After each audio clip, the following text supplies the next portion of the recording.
বাটা lead দিয়ে আসছিল, apex এরপরে যুক্ত হলো, আস্তে আস্তে লোটো আসলো। So they are the organised company. এটা হচ্ছে যারা লোকাল মার্কেটে সাপ্লাই করছে, অ্যাপেক্স বাইরেও করছে। আরেকটা পার্ট ছিল, সেটা হচ্ছে পুরো এক্সপোর্ট।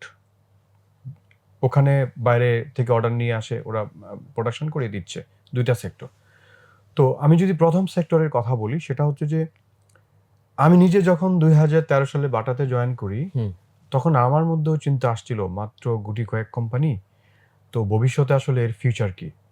বৈরব সম্পর্কে আমার অবগত ছিল, আমি জানতাম। তো যেহেতু এটা আনঅর্গানাইজড সেক্টর, আসলে কি হবে, আমার এখানে ফিউচার কি। তো আমার কাছে মনে হয়েছিল, যেহেতু Bata organised, Apex organised, Lotto organised, so এরকম আরও অনেকগুলো কোম্পানি আসবে ভবিষ্যতে, যারা অর্গানাইজড ওয়েতে, স্ট্রাকচারাল ওয়েতে আগাবে। এবং এখন যেটা অর্গানাইজড নেই, সেটাও ভবিষ্যতে আস্তে আস্তে আস্তে করে অর্গানাইজ হবে।